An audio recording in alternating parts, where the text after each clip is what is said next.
Good morning, good afternoon, good evening, wherever you are in the world. My name's Dom Robinson. Welcome to the July edition of SM Advanced Forum. We're back again for your monthly informal chat and chew through topics of the day. I should say topic du jour to sound posh and clever in and around the business and technology of streaming. I am, as always, joined by my erstwhile co-hosts, Tim and Mark. Tim, are you out there? And Dom, I am out here. How are you doing today? I'm all right. You're locked to my view, so let's just do the normal sort of dance around on the old technology just to make sure that everyone can see everyone. Hold on a second. And I feel like there we go. I need to do shapes of continents behind me since I'm not sitting in front of my map this morning. So. Yes. Well, what we need to do is get you a virtual background of your map. Then you can take it with you everywhere. Well, when I moved from my apartment to getting married and putting it in the house, I did take it everywhere with me. So your camera is getting lower and lower bit rate by the week. I don't know whether your thumbs got stickier and you need to wipe your camera screen, but you are. No, I think what it is I've gone back to my Logitech circa 1992 ball. Anyway, it's old schoolism in webcams now. This is class. He's such a streaming media hipster, man. Well, I had a conversation at Verizon yesterday about the fact that I still carry around with me the Razer V3 that's 22 years old because it works everywhere in the world versus the new Razer I went to look at with the little flip screen that just looks like the first moment that I spill coffee on it, it'll, my phone will cease to function. So anyway, enough of that. Let me just tell you real quickly what I've been working on in the last couple of weeks. Of course, you and I, Dom, have been working on putting Greening of Streaming together much more formally, along with one of your colleagues. But in the meantime, I've been working on a couple surveys and reports for the surveys. The first one was on state of streaming. And of course, we do this every 6 months for Streaming Media Magazine. We're finding a really interesting bump in education, a continued bump in education, houses of worship, and visual artists. And then the second survey report is around enterprise video. And we'll come back to that graphic in a bit that I mentioned to you, Dom. The last one that I'm working on, which should come out the first week in July or second week in July, is around OTT trends. And I think that's a really nice topic. Obviously our guest today, we're going to talk about a few of those OTT trends as well. So before we go to the guest, what Mark's been up to, Yeah, let's find out what Mark's been doing. I've been raising babies. About it. No, and I mean for Marvel, not. Say again now? I said, is there a Black Widow in your future here anytime soon? There is not a Black Widow in our future, but there may be. Well, gosh, I can't talk about it. It's coming back. Coming back. Good. That type of thing is coming back. I don't want to say too much, but yeah, no, we've been. We just did a very interesting show for the Pikes Peak International Hill Climb for Mobile One, which was a trial in many ways, but it ended up going well. Turns out when you race cars up a 14,000 foot mountain, weather can be an issue. So I was going to say it can either be blazing hot or 2 feet of snow on the same day. Yeah, or it could be both. Iced over the top of the mountain. They, shortened the course. It was all very last minute. I rolled a satellite truck with about 14 hours notice. It was a fun one. It was good times. But we've been doing events for Marvel. We did the big Ubisoft event for E3. It's been quite a series of back-to-backs. And as of yesterday, I'm now starting to calm down just a little bit. So you're seeing a relaxed Mark right now. Do you get a break over over sort of July and August from the events? Or traditionally, yeah, but I think that media and entertainment has this massive backlog at this point, and so I feel like all of that stuff is starting to come back. So I would imagine our July and August will be far more lively than they've been in past years. Who knows? We'll see. But it's starting to shape up to be a pretty busy summer, actually. Yeah. So we're going to go to guests, and we'll go to Rufina first. But Rufina, before you say anything, let me say our July 4th holiday, which we call Independence Day here in the U.S., Dom calls it Colonial Reduced Liability Day, which I said that a couple of years ago. And to me, it just, from the British perspective, it absolutely makes sense because it's all like, okay, we don't have to pay for those people anymore. They could go off and do their own thing. So, or more to the point, we don't have to pay for their damages anymore. Exactly. And so, Rufina, you're based in London, as I understand. Tell us a little bit about yourself and your time in the industry. Yeah, so I'm from London, but actually I was born in Hong Kong. I moved to London 5 years ago. So I'm currently working at the Zone, a sports streaming company, and I have been a software engineer for OTT devices or living room devices or 10-foot devices for like 8 years now. So yeah, before joining the Zone, I also worked for different broadcasters because I was working in an agency. So got the opportunity to work for different broadcasters to deliver their applications. Yep. Good. And we're going to have a really good technical discussion around some of the things you talked about there. But before we do that, John, our second guest. John, introduce yourself. Hi, everyone. My name is John Blair. I lead a team of, we call them partner engineers at Netflix here in Amsterdam. Myself and my team work with pay TV operators in Europe to make Netflix run on their devices and on their networks. I have worked on streaming devices at Netflix for 6 years. I recently was promoted to run the team here, and I'm recruiting. So if you Google jobs at netflix.com and look for partner engineering in Amsterdam and you're interested, please apply. I'm off. I'm going to go and apply. Well, Tom, the problem is you won't be able to leave the country to go to Amsterdam. So, yeah, it's close enough that I can shout though. That's true. So John, quick question. You mentioned off air that you've been there in Amsterdam a year and a half. Did you come in like early January, just before the lockdown? I arrived on January 9th. I had actually had one trip back to the US and came back here, went out one time to an excellent party at Paradiso and caught COVID-19. Oh, no. That's not what Paradiso is normally known for. Yeah. We were in the basement. We called it the oxygen deprivation set. Ha ha ha. And then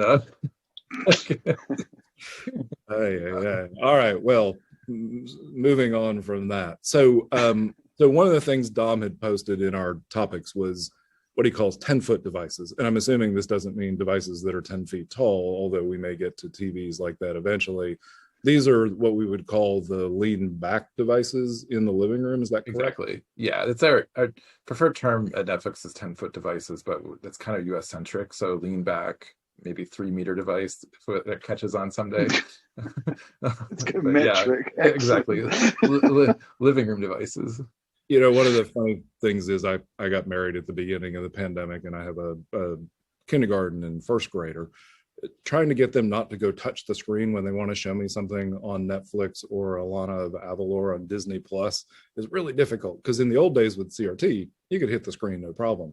You thump it hard today and your entire screen goes blank. Yeah. So what about 10-foot devices? I mean, it seems like all of us before the pandemic, we're talking about how we do consumption on our smartphone, on mobile devices. During the pandemic, obviously, people sitting at home watching on these 10-foot devices, have they become more popular, or are they sort of falling into equal step with mobile devices? I'm not actually sure what the breakdown is. We treat all delivery mechanisms as important. So they're all ways that we can, delight our customers, and they can enjoy their time watching the titles on our system. Working on the 10-foot devices, what 10-foot devices can bring us are partnerships with operators, which bring other things along with it, like marketing, payment integration, the kinds of things that can make it easier to retain customers. So They're interesting to us for that reason. Okay, got it. And Rufina, what about you? How do 10-foot devices play in the Zone's ecosystem or in solutions you've worked on? I think so. I don't have any concrete data there to show that, but I think for the Zone, our major platform is always living room devices. It's not hard to understand, because when you watch a game, you don't want to watch on the phone. You want to watch on the big screen. Yeah, but besides that, I actually personally found that during the lockdown, I actually use the TV to watch videos more than on the mobiles. Probably because we're all in lockdown, so we wanted to share our experience with someone, and in your house you can only share with your partners, your flatmates, and whoever living in your house. So you don't want to watch alone. You want to use the TV and watch together, laugh together, those things. So like you get stuck in the house, but you want to get someone to talk to about what you watched. So that's a good way. It's interesting that you say that, and Dom, sorry, let me just say, go ahead. Pass off to you, but I think we had this pitch for years of going to personalized consumption, and one thing the lockdown's done, and you nailed this, Rufina, is we're back to communal consumption, where watching, whether it's sport on TV or if it's the newest episode of something on Netflix, we sort of moved to, we were all going to just watch it on our smartphones, so we'd have three flatmates sitting there watching three separate things, to now let's all have it together as part of community. And I think that's actually been really nice to see through this. Dom, go ahead. Yeah, no, I'm interested. We've got a sports broadcaster, and we've got a premium on-demand delivery platform represented here, and yet you guys are both working on almost identical scopes of hardware. But I'm really interested to dig into the nuances between what your different requirements are, because I should imagine, Rufina, you've got obviously a priority on live linear. Presumably, latency is very important. Yeah. Whereas John, you probably care much less about live linear, maybe, but live definitely. Well, ostensibly much less, and latency is probably less of an issue for you guys. But I don't know. Maybe I'm interested in where, when you go right into the detail in both your worlds, there must be some priorities which you both have, which are slightly different. Yeah, Dom, you're right. So live streaming is really important for us. The content, if it's updated enough, not just the stream, actually, the sports data, we call it like the metrics, the data score, those things, and also the refreshing of the content. So when you're watching one thing, you want to see what else you can watch while watching one video. Then the content in the background, it has to be refreshed time by time, for example, every minute or every 2 minutes. So it's really a focus for us, and it's also a very challenging part for us, because when we talk about big screens, TVs, they look good, but actually they have a lot of limitations in the hardware. So when, for example, you keep pulling data from a server, it's on some devices, they may just burn out and just crash. Yeah, so we have to pay a lot of attention in the performance things, the memory consumptions of the devices, just to make sure it doesn't crash. Yeah, so we are improving, but we are still going there to make it like perfect bulletproof. Yeah. Well, for you, John, you're probably less latency sensitive, although I might be guessing. I'm assuming that latency is still relevant because you're fast switching and. We're less latency sensitive because we're video on demand. We're not doing live content. The part that we're very sensitive to is time to playback. So we want the time between when you choose a title and when playback starts to be as short as possible. So we spend a tremendous amount of engineering and effort to optimize that experience, because we don't want you to get bored while you're waiting for a title to start and decide to watch something else. What sort of tricks do you use what are the sort of optimizations that you can tell us about, at least that you guys do to bring that start time down? Well, I can tell you. So the main bottleneck is getting enough data to the device to fill the playback buffer so that we can start decode. So that's about bandwidth and placing the content as close to the device as you can using our CDN. It's on the device itself. It's about measuring the performance of the device so that we can be confident starting playback before we have a full playback buffer. Okay. And it's interesting that you mentioned that, John, because I think back in the industry, even when I was in video conferencing before, I was in streaming, and we were looking at on-demand content. And then as you went into progressive downloads, one of the early ideas around QuickTime was pre-caching the first 30 seconds of multiple titles, so that as someone watched that first part, the download, essentially gave a little bit of extra time for the download to be able to run forward. And we had technologies like Burst, who ultimately, not of their own design, ended up in Windows Media 9, and there was a huge lawsuit around that for the pre-caching stuff. But you mentioned the CDN, but are there also models that would sort of go back to those old ideas where if you knew the top 30 titles in Netflix, you could pre-cache the first 15 seconds of each of those titles on someone's set-top box? I wouldn't rule it out. Okay. I think it's safe for me to say we don't do that. Okay. We're concentrating more on very fast playback start. Okay. In all cases. And so we also have, if you've noticed in the Netflix UI, the UI is getting more dynamic, including video mixed with the UI layer. And so that's also important there, where we're actually addressing individual frames, starting playback at places other than frame 0 on the stream, just to give our creative team more control and more freedom around how they design that experience.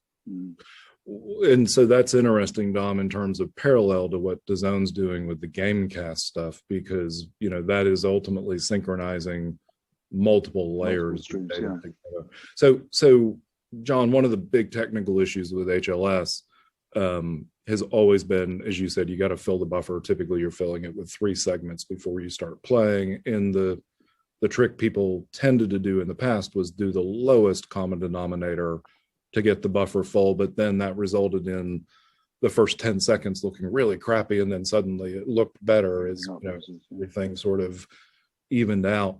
Is that still an issue in the space, or are we past that sort of from a technical standpoint? It's still an issue. The bandwidth available around the world varies in quality by huge margins, and remember, Netflix is a global company. Sure. So we have a lot of special sauce around the playback engine and the algorithm and how we climb the bitrate ladder. But you can observe some of the behavior yourself if you play with your TV and pay attention to the resolution. You can see it. I'll just give you that hint. But we are.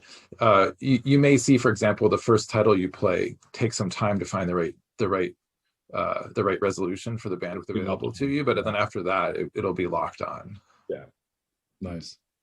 And Rufina, you presumably don't have in the design model. Presumably, you have less channel switching because people have come typically for a specific event and they just find the event and tune in, or do people browse and switch in the same way? Do you have that?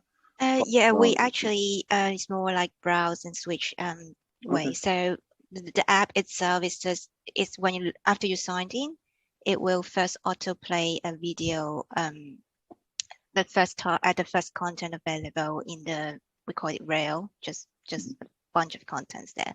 And while the video is playing at the background, you can choose other one if you don't want to watch that one.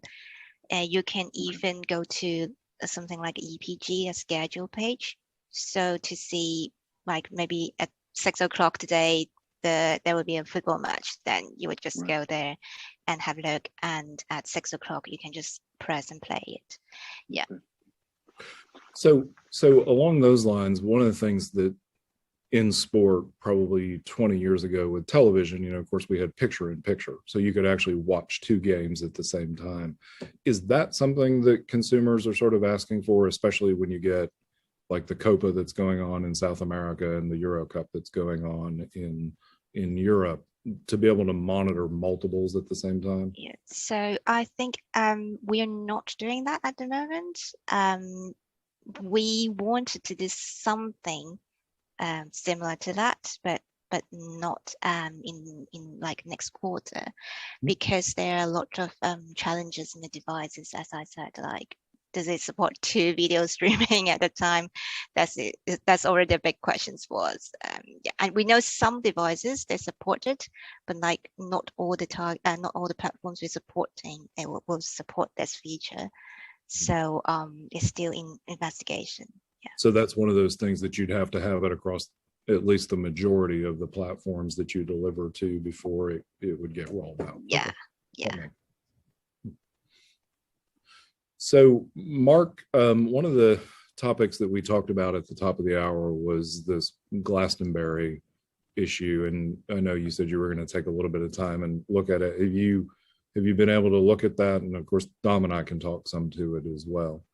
Yeah, I haven't been able to dig up any truly inside dirt, but I did take a look at it, and it reminds me of, I don't know if you remember the T-Mobile Justin Bieber New Year's Eve thing that happened a few months ago, 6 months ago, 7 months ago.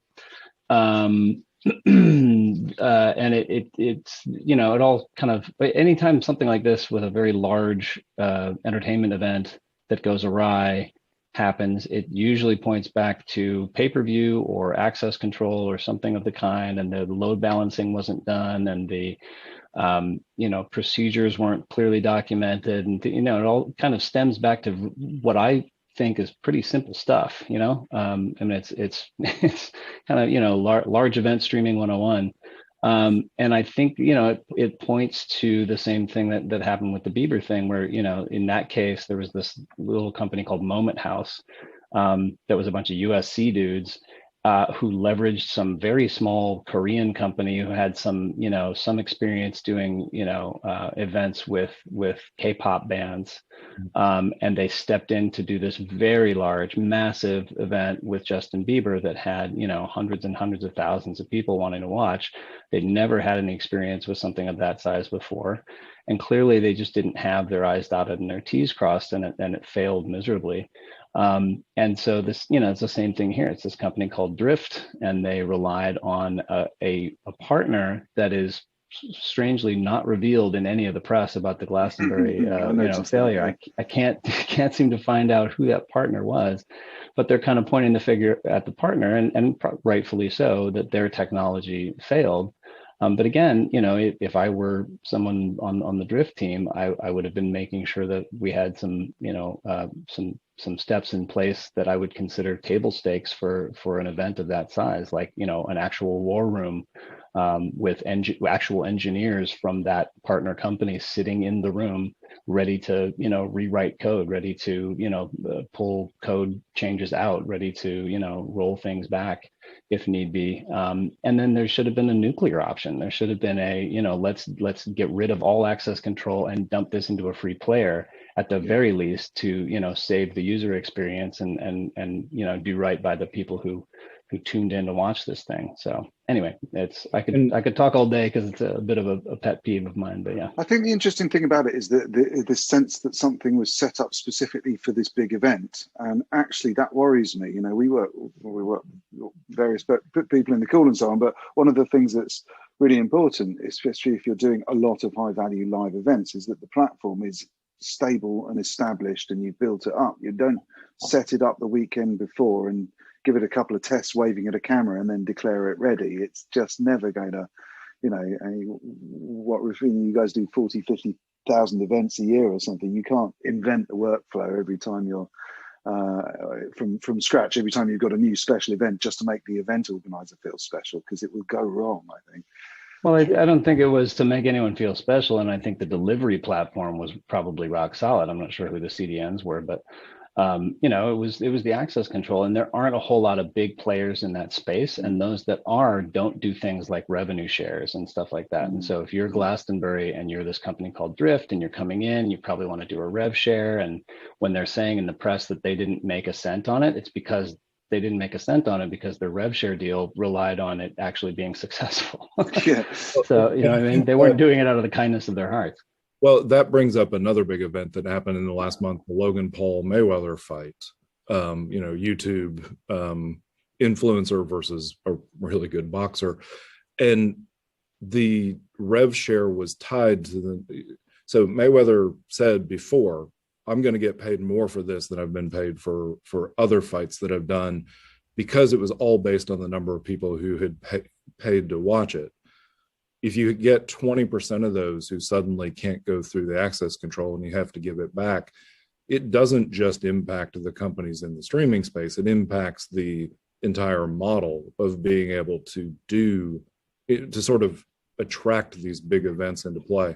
The Wall Street Journal did a really interesting article that essentially said the same thing you said, Mark. The stream was rock solid. It was the problem with getting through the gate. And somebody described it, I can't remember if it was Glastonbury or the Mayweather fight, but they described it as everybody gets tickets, but they all have to go through one gate, and the security guard just can't keep up with taking the ticket, figuring out who to bounce. Yeah, very, very simple load balancing, very simple, like, well, when I say very simple, it's pretty esoteric, the type of load balancing that you need to do with various types of access control and things like that, and types of viewers, and especially in something like Showtime, which spans pay-per-view online as well as cable providers and things like that. I think they all use the same provider. And I think maybe Rufina might have some insight here, but one thing I do want to mention, the last very high profile failure that Showtime had on a boxing event was also a Mayweather event. Mayweather McGregor 2017 failed miserably, exactly the same way. So did Floyd Mayweather piss off an engineer at Showtime? Is that what happened? What were you here? doing that day, Mark? What were you doing? I was going to say, just saying. The Pacquiao fight didn't have Mayweather in it, and it also failed miserably. That's true. That's true. Was that Showtime too? I don't know. I don't remember if it was Showtime, but it was the Holyfield Pacquiao fight, I think. So. Yeah. I don't think that was Showtime. I'm just saying, the two big failures that Showtime has had, both Mayweather fights, and just it seems a little coincidental. That's all I'm saying. Yeah, just won't talk about live streaming. Just remind me. So we once had a streaming issue before. I think but it's not about load balancing. It's about some failure in the DRM proxy thing. So it's like the whole European area, you can't watch the streams. And I think there was a big game like Champion League, something like that. So how the zone work is that we always have a team of engineers on call for each part or each team or each product. So like from I think from customer support to engineering, there's always someone standby there. And if something happened, then the engineers who is responsible for that week, then we need to jump in and see what kind of issues there is. We also have a very well-defined strategy. So if we can't fix a certain issue in like 2 hours, we just roll back. Good thing is that we don't build specific player for specific events. So as long as we roll back and then things work fine, then we can just not chill, but relieve and then try to fix it as soon as possible. Yeah. Mm-hmm. Yeah, I mean that's easily what should have happened here. And to Tim's point, when you have or I'm sorry, to Dom's point, when you have event after event with the same property, even if they're very high profile and they're very, large audiences and that sort of thing, you can kind of relax because it's a bit of a cookie cutter recurring thing. If you've got a one-off event like this that's going to get a massive audience and a massive amount of press, you have to have all hands on deck, period. And it's clear that they did not have all hands on deck from the partner side. Otherwise, they would have been able to roll back something or just pull it out entirely. And that didn't happen. So I can Monday morning quarterback all day, but maybe there are ramifications here that I'm unaware of, but it seems to me like a pretty simple failure on a massive scale. And it's frustrating because Dom, you've talked about this in articles for several years. It just seems like for every 10 events we have that go swimmingly, we've got one massive event like this that just bombs, not because of the streaming, but because of the ecosystem around the workflow. So John, I know your focus is on demand, but you also, when Stranger Things gets released or, some other hot product, you all see a spike in demand for a period of time. Can you talk a little bit about how you sort of plan for those types of things? I mean, live events is one thing, but on demand, we seem to also have this similar model, maybe on a smaller scale. let me think about what I can talk about there. Understood. We don't. The system is designed with a tremendous amount of redundancy and resilience. So under normal conditions, there's a lot of headroom. Is what I would say. The combination of the Open Connect network, which is our CDN, and the business logic running in AWS around the world makes it very resilient to spikes in streaming demand. So I haven't heard of a problem caused specifically by demand for a title. The problems that we have are, outages caused by too many devices rebooting at the same time and hitting the same authentication server. They're the same kinds of things that you might, that you're used to seeing all over the place. That maybe happened at Glastonbury, but if there's a timed event and a fleet of devices, we do a lot of work to avoid that kind of thing, but we can't predict everything, and things like that happen. But those don't typically happen globally. They'll happen in a particular network or a particular region. Interesting. So speaking of devices, one of the topics on here was AV1 device churn, and I don't know, John, if that was focused toward you or Rufina, but I just want to throw that topic out there. I brought it up when Don brought up codecs, just because it's something that's interesting about codecs that we can talk about. As the AV1 support penetrates the device marketplace, we want to make sure Netflix is that AV1 is supported in the Netflix player on those devices. So there's a long-term plan to transition to AV1, but it's the consumer device marketplace is slow. So this all began with our relationships with the SoC manufacturers years ago, and making sure that our content, our codecs, and the players work correctly on these with these new codecs. But we always can fall back on the other codecs on the devices. And what are some of the particular technical challenges around AV1 besides just adoption and integration into SoCs? So there's technical challenges around encoding, but that's not my area of expertise. There's a room full of PhDs that work on that. With any new technology, there are glitches and funny bugs you discover. We found a buffer overflow on one device. It matched the spec, but the SoC manufacturer had also implemented something that matched the spec, and there was an arbitrary limit, and so we had to have the codec team take that into account. That's just kind of teasing that you have with a new technology. Sure. Yeah, and I guess I meant specifically on the decoding side. I mean, power consumption in terms of people watching it on devices where they may have traditionally watched H.264, but they have an AV1 as an option. Do we see any technical challenges there for battery life, power consumption, et cetera? Yeah, so that's on the mobile side more that we worry about that. And again, that's a little bit outside of my experience. But yeah, as you get into like HEVC, we have a whole effort around complexity-based encoding. So in principle, that shouldn't be harder to decode on the device. It shouldn't lead to higher power consumption. But I know that team is sensitive to the power cost required for decode. Just not something that I can comment on in detail because I don't know it.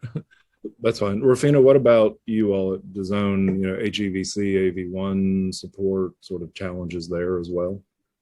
So I'm not working for the player in the DAZN app, so I don't have a lot of information about that. But what I think about, when we talk about codec, I just think of one thing, because I found that sometimes the firmware update of a device can kind of block some kind of codec. I just wonder, like, for example, Netflix, how you handle this kind of issues. Yeah. Well, we ask our partners to run our test suite when they do firmware updates. We can't enforce that. I would say it's the kind of thing that we'll notice after the fact in our KPIs, and then scramble to get fixed if something like that actually slipped out into the field. It's an interesting point, Rufina, because, for instance, I put a beta on my Apple TV the other day, and it automatically signed me out of Netflix, Disney Plus, two other, Amazon Prime. It literally, I had to go back and find my login information because the beta apparently made an arbitrary decision just to log me out of everything. And so it is those sort of unintended consequences from the consumer standpoint. But speaking of players, what are some of the more popular ones and ones that are being used these days? Can either one of you sort of comment to that? As far as I know, actually, we are trying to use Shaka, and I found it getting more popularity in the streaming industry.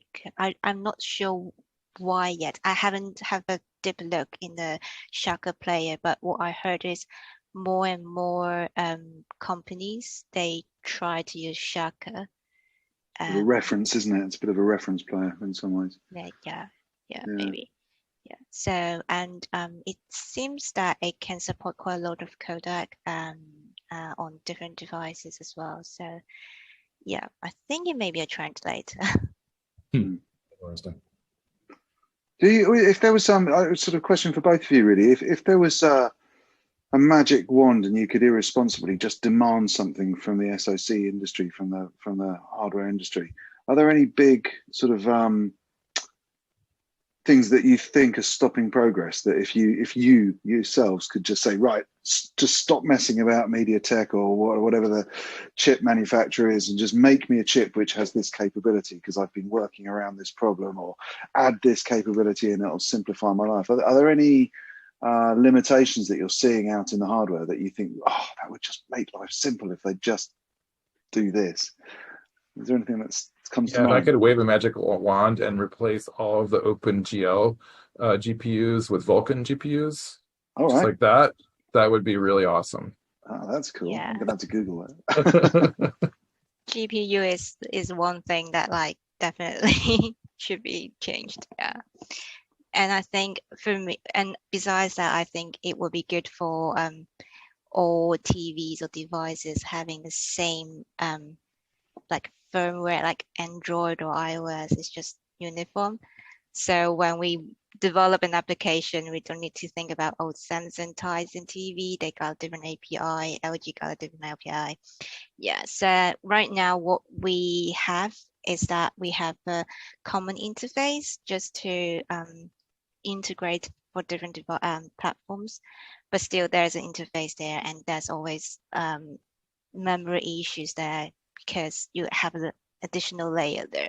So if we can just say all devices, for example, like web browser, if it works the same on all devices, then we save that layer of code, we save that layer of memory, then it helps us to improve the performances or do even more things that we wanted to do. How tied, for example, the something like the EPG for your different platforms and so on, how Esperanto can you write that EPG layer? Is it write once, works everywhere, or are you actually supposed to be doing video delivery to these set-top boxes, but in practice you're spending all day, every day dealing with the responsiveness of the EPG and how it lays out in the once you get it onto a particular Philips smart TV and so on? Because I can imagine that compatibility is still challenging. Or maybe it isn't. Maybe it's a solved problem. It is kind of, but so compared to the playback, it's like less things to work on, but it does cause some problems sometimes. For example, CSS support. So, for example, PlayStation 4, it's been it's quite old device now because we have PlayStation 5 at the moment. Yeah, so it doesn't support quite a few new ZSS features like transform transit. There are some issues with that. So if you talk about EPG and just showing graphics, text, those things, CSS is the main concern when we do that. And when we talk about playback, actually different devices, different platforms, they have their own players, like Android and iOS. So Tyson, Samsung can have a different API, their own player, and LG have their own native players.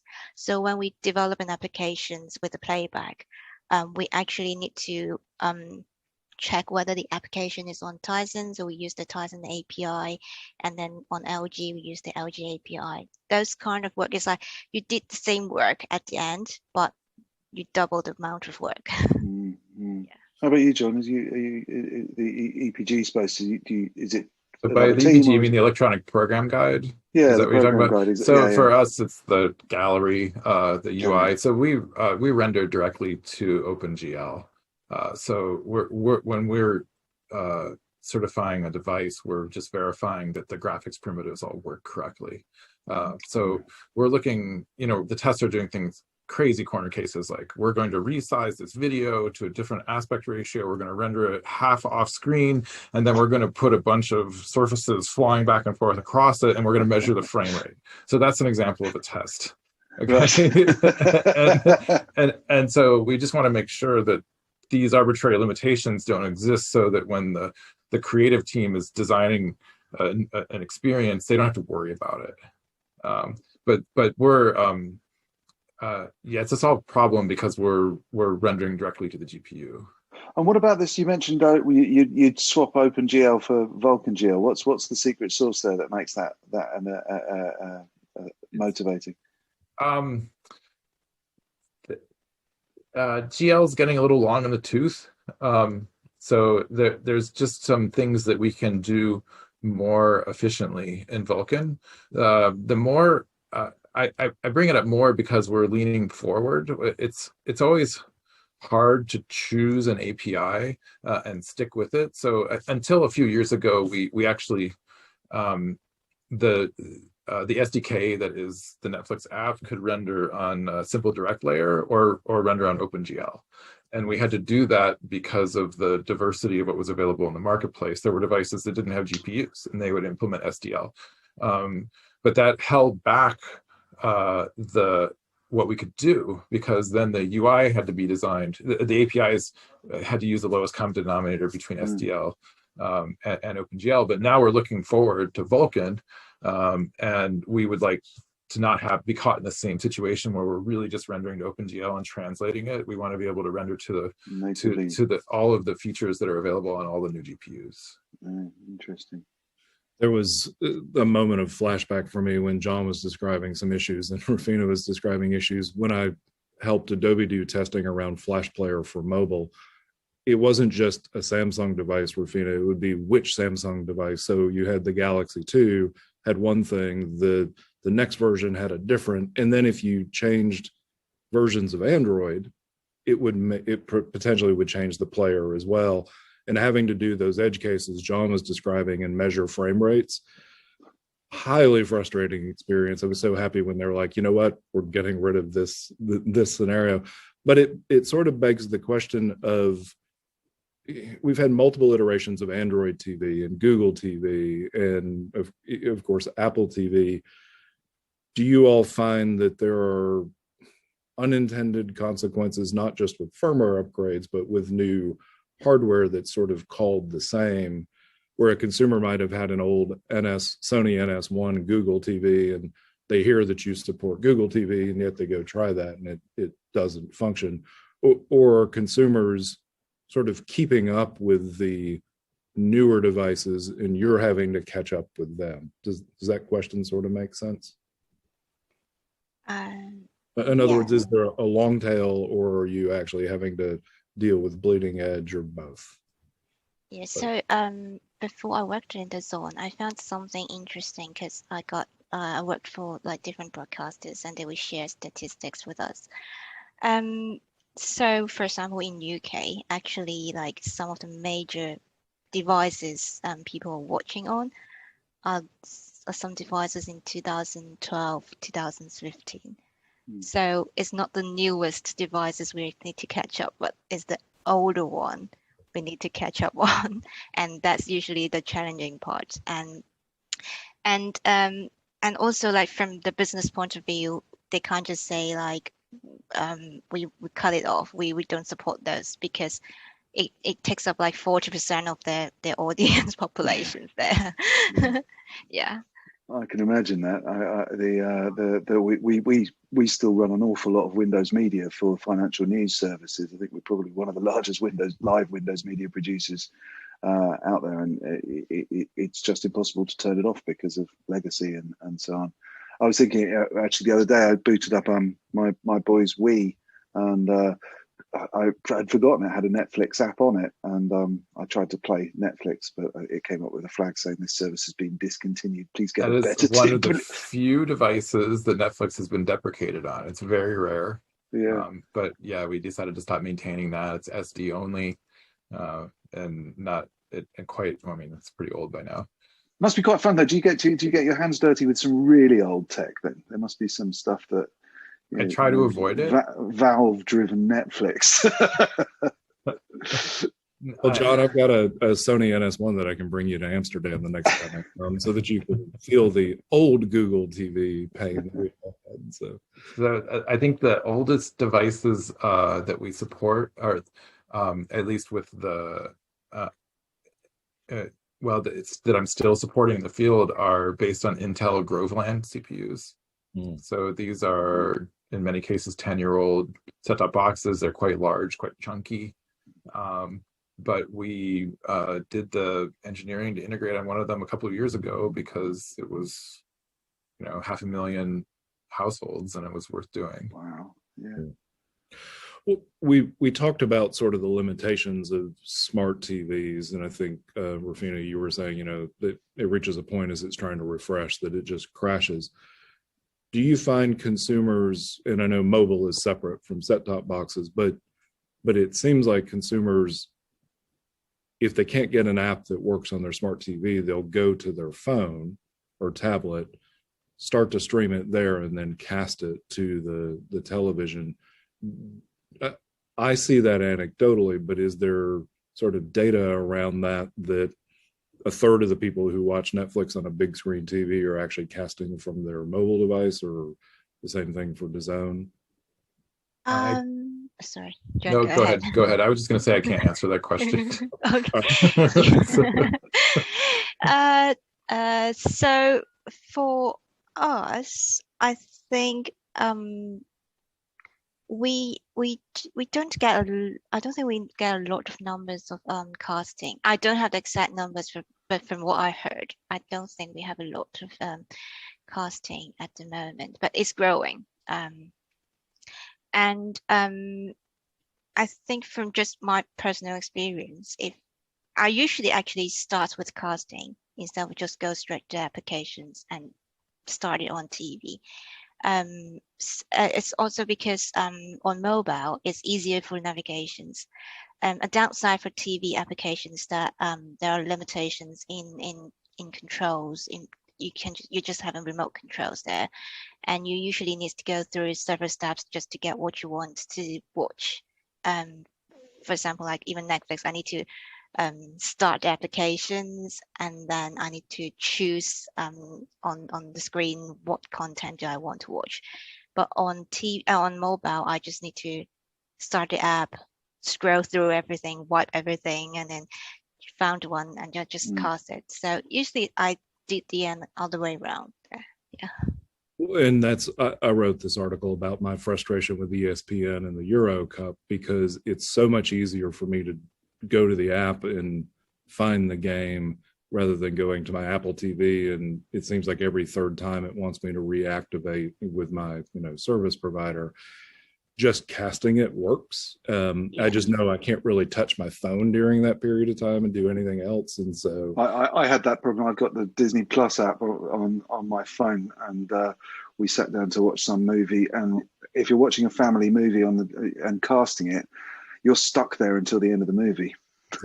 There's no way to say to the kids, "I'm sorry, I'm bored. I'm going. You stay and watch it," because I walk off with the phone, and they just get a black screen again. So yeah, it's the downside. That's odd, because the casting isn't actually going through the phone.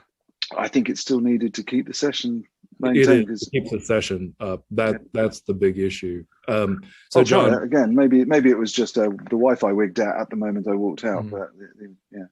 no, actually, I mean, what I found on with Disney, and it may be specific to Disney Plus, I found, I can take my Apple TV remote and back it up, fast forward it on the screen through the Apple TV, but I do very much have to keep the phone session running in there because that's the authentication session.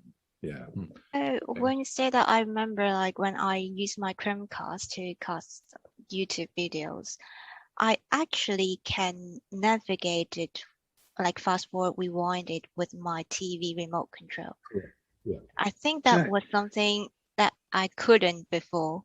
And that takes me back, Tim. Do you remember we tried to separate out when Apple TV first came out? We tried to separate out the difference between flicking and flinging content. Yeah, exactly. Remember, we tried to create a lexicon in streaming media articles about it. You would flick the URL to the TV, and the TV would get the stream, or you would actually decode the stream in the phone and then effectively screencast it from the phone to the TV as a. You don't click, you dial. Is that the proper term now? No, that's the name of the protocol. You can look it up. It's called dial. Interesting. Okay. Yeah, and you're I'm getting right loads of things to follow up on after this session. It's a good session. What Rufina was saying is true. For a while early on, when you cast, you couldn't use your TV remote, your Apple TV remote, etc. Now, and I don't know, John, if it's because of the dial protocol, but essentially it's like you have the CEC, the Consumer Electronic Control through HDMI, that seems to carry back to the smartphone. It may be that it's actually just carrying to the Apple TV, and the Apple TV is telling the session what to do. But so this I can geek out on because it's on GitHub. You can read it. It's DIAL stands for Discovery and Launch. It was a protocol developed by Google and Netflix. It's for discovering playback devices on your LAN and launching the application. That's all it does. Right. Okay, so it uses SSDP, the good old Microsoft plug and play. So the devices will advertise the applications that are available on them, and then devices that support casting can then discover them by doing this SSDP broadcast and looking for devices advertising. But as soon as all it can do is find out if it's available, find out if it's running, and then launch it if it's not. There are some other features. We actually use it for test automation. So we put some things in there to learn some other states. But after you've launched the application, something proprietary to the application takes over. So at that point, it's not like CEC because it's invented by everyone on their own. They all have their way of doing that. And if you want to nerd out with SSDP, you can actually notice that there's going to be some other things advertised by Netflix at the same time, and that has to do with how we control Netflix when you're casting. Got it. Which is why what seems like it should be a seamless interaction is prone to breaking. You can launch that session, and then SSDP goes away, and you're left with a proprietary process that's happening that may or may not remain connected to that device, right? There's so many things that can go wrong, and the session management is not part of DIAL. Session management is managed by each application. Right. And so with Netflix, you cannot use casting unless you're signed into both devices with the same account. Right. Because we don't maintain an authentication session. We just verify you're the same person, and then we go to town. And off. Right. Okay. You know what's interesting, Dom? You mentioned the Disney Plus thing. I'll tell you the experience that I had when I said that it signed me out of everything. I went to use the girls wanted to watch something, so I go to Disney Plus. It tells me I've got to remember my email address and my password, but then at the bottom it says, or just launch the Disney app on one of your mobile devices that's on the same network, and we'll do the login for you. Sounded wonderful. Didn't work. I logged into the Disney app. I was able to. Your neighbors were fishing again. So many things can go wrong. On the phone, I start to watch the thing on there. I realize it's not doing the login on the Apple TV, so I just hit cast and send it from my phone straight up to the television. So that's it. The classic situation where it's actually not supported is when a device partitions the access to the managed network and the home LAN.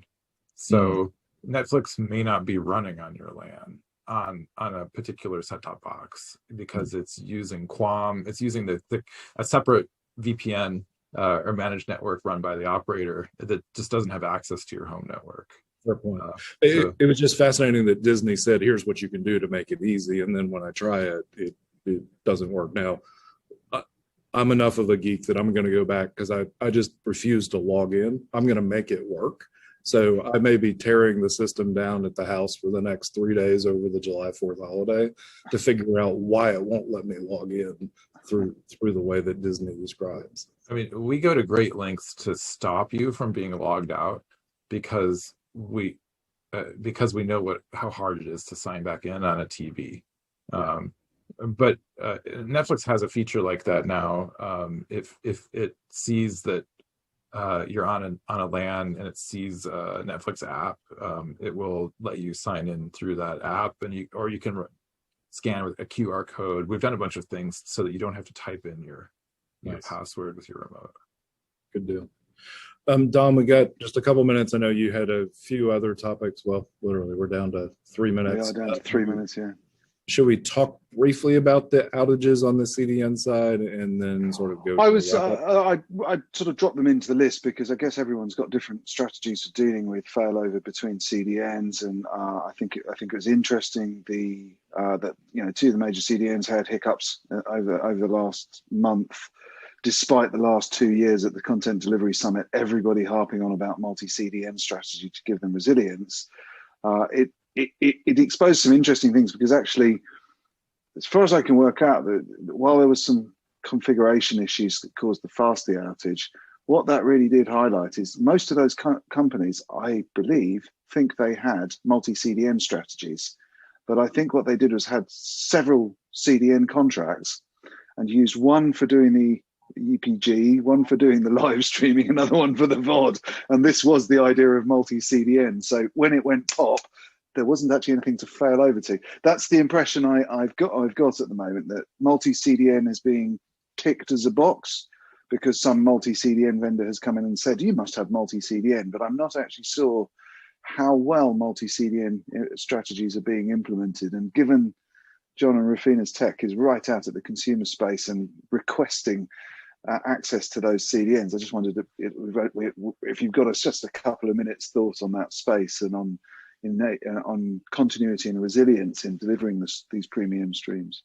All I can say is the Zone did multi-CDN. Yeah. Yeah, so we do, and actually we have set a timeout. Like if the buffering keeps on for, like, for example, 5 seconds, because our content is tiny content, right? Yeah. So it's like, for example, 5 seconds, we just switched another CDN. Without refreshing. But how much is that spread across the whole application rather than just the video streaming? So, for example, if your DRM platform or your EPG or your what the impression I've got is people are sort of focused on getting their video streaming onto a multi-CDN environment, but there's one little bit which is talking to the content management system, which is only available from one CDN, and when that goes pop, it takes all of the other good work down. Yeah, we only do it for video streams, but we host our server and we use AWS, so there's kind of resilience there. Yeah. Which takes us back, Dom, to the authentication conversation we were having earlier. The issue with Fastly going down, A, it was a valid configuration, but B, it was all about because it's edge compute, it's all about authentication into paywalled locations, so you couldn't do your login, therefore you couldn't get past that to do what you wanted to do with that particular website. Yeah, I mean, John, everything's entirely backed on Connect, I guess. So yeah, if you're interested in that, you can Google it, Open Connect Appliance. Yeah. There's a lot of public data about how it's configured, because we provide that to the internet exchanges and other people who are interested. Yeah, we had a great presentation with or journey. I'd put it with Dave Temkin at the Content Delivery Summit. Oh, nice. About He's a good guy. 10 years. He's brilliant, and he gave us a very informal, sort of candid talk through the last decade he'd had at Netflix and how it had all grown up. It was absolutely awesome session. I think something I can share that people wonder about Netflix's risk running the whole system on AWS, and I would say we don't run the whole system on AWS. We run it on Open Connect and AWS. Right. So it's a combination of the two. And Open Connect is our own bespoke. We've designed the systems from the hardware up. We have our own modifications in the BSD kernel to do asynchronous network delivery, and it's really key to the way Netflix works. And I think one of the things with Dave's conversation with us at CDS, I remember back when the inter exchanges didn't want to accept your hardware boxes because they're like, we want to charge you to have access. At some point that obviously shifted because now you've got those boxes all over the place. I've never been clear, was it that the ISPs and the interconnects found that it was inevitable, there was so much traffic that was Netflix that they had to go to using the Open Connect boxes? Or did they say, oh yeah, this is a technical benefit for us, rather than trying to sort of force that change? And you may not be able to talk to that, but to me it was a fascinating sort of, for 2 years nobody wants the boxes, and then suddenly they're everywhere. Yeah, it's every box that's placed somewhere is an individual negotiation. Wow. Okay. So there's and it's changes. I know, John. It's not something we should put you on the spot and ask you, because it's kind of come over on the. But you're going to do it anyway. Side. But no, just to raise awareness that it's a topic that's raised its head again out of the blue. It's on the SMAF newsfeed, and I think it's it takes me back to running my own CDN, and everyone was asking whose the traffic really was. Are the ISPs bringing an audience demanding the content, or is the content provider pushing their content for free through the ISP? And it's I would say most people have no idea how complex the business exchanges are on the backbones and between all the ISPs, and that the internet is not free. Yeah. Well, and it was especially a big deal in Europe, where you had a lot of incumbent ISPs that were also the telcos, versus in the States, where there seemed to be at least some competition too. So, all right, Dom, we are out of time, so take us through. We are indeed. I don't know if it's worth asking what events people are going to. We normally wrap with just a quick round of what events people are going to, but it's Mark's probably going to all sorts of exciting red carpet events virtually from his nursery. I'm hoping, or wherever. My fingers are crossed that red carpets are coming back, because those are the fun ones. But cool. We have been doing a lot of discussion with regard to the upcoming NAB thing in the fall. And who's actually going to show up for it, and there's a rumor that Black Magic's presence at it is going to dwarf everyone else, and it's going to be a very different show, so should be interesting. Anyone else planning on attending? Yeah, no, I've not got NAB on my list. I'm debating on the streaming media stuff. It's not so much going there, even going to see John just across the water here. It's getting back into my own country at the moment, coming back and being isolated for 2 weeks. I've just got to weigh that up with the real cost of the real benefit of going to a 3-day trade show. Sadly, my view at the moment, for my own part, IBC is really the one that's next on the card. But the problem for me is IBC is an outdoor event for me. The halls are fun and the meeting rooms are fun, but for me, my fishing is done in the bars in the outdoor area. And Amsterdam is a vile place in December.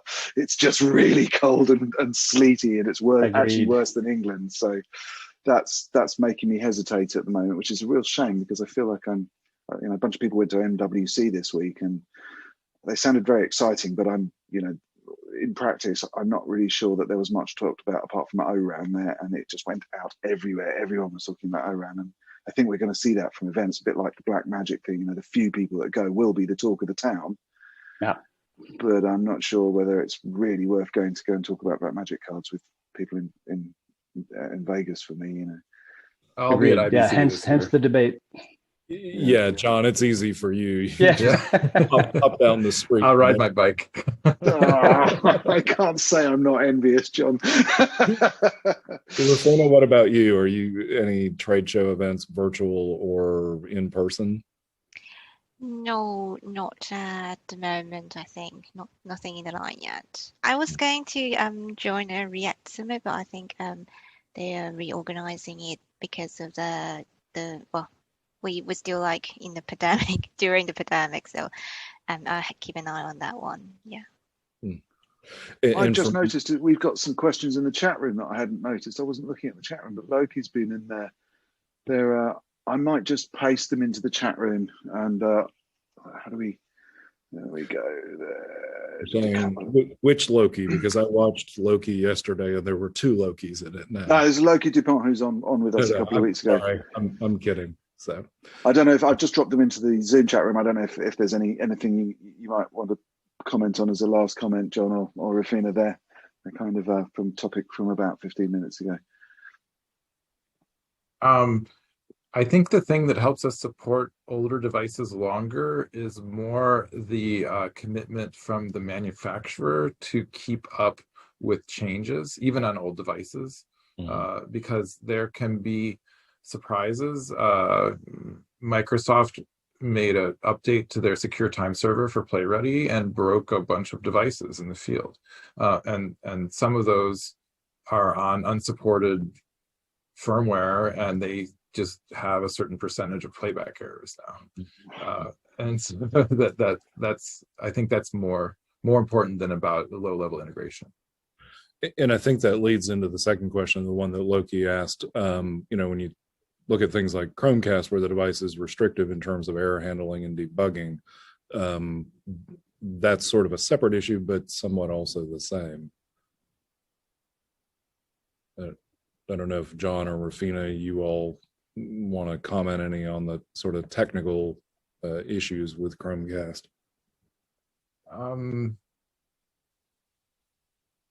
I think not just Chromecast, actually different TVs or devices, they have their own restrictions.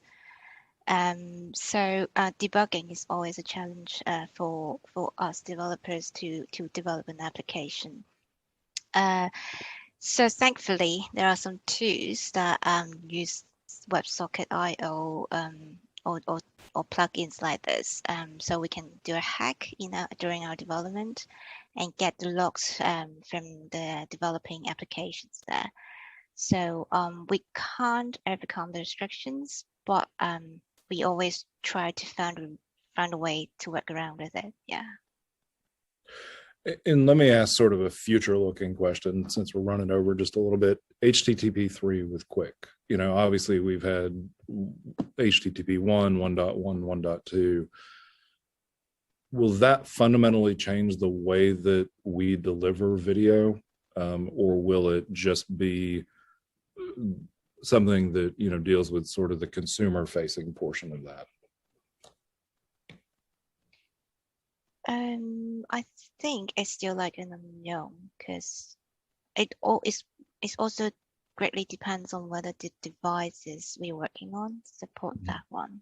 Yeah. And that's sort of what I'm wondering, is if we'll end up bifurcated, where we'll have HTTP 1 and 2 devices, and then we'll have HTTP 3 devices. Yeah. And whether for example, whether the old devices will support HTTP 3, and also whether the new devices will be backward compatible with the old HTTP. I think there are the uncertainties. You can hear the TV manufacturers rubbing their hands in glee. Oh, another badge, HTTP 3 compliant TV. That's funny. But it better be quick about it. That's all I can say. Listen, we've run over, guys. I'm gonna cut it there. But John, it's been awesome to catch up, and I look forward to annoying the hell out of you when we finally can cross the water and I can get to Amsterdam. Sure thing. That'll be good. So it's been brilliant to see you again. And Rufina, it's been brilliant to have you on. Always really good to hear from you guys. And thank you for your input and insights. It's been brilliant. And Mark, There we are. We've caught you looking handsome with your amazing background there. Enjoy the red carpet if it happens, and keep us up to date with how the babies are doing. Will do, sir. Brilliant. And Tim, thanks very much. Oh, he's turned sideways. There you go. Nice. I started a trend. Cool. Brilliant. Excellent. Well, that's been SMAF for July. We'll be back. We're taking an August break. I didn't say that. So all the thousands of people that are tuned in, we're skipping August because we want a month off, but we'll be back in September. So see you on the first Thursday of September. And thanks for coming. Thank you.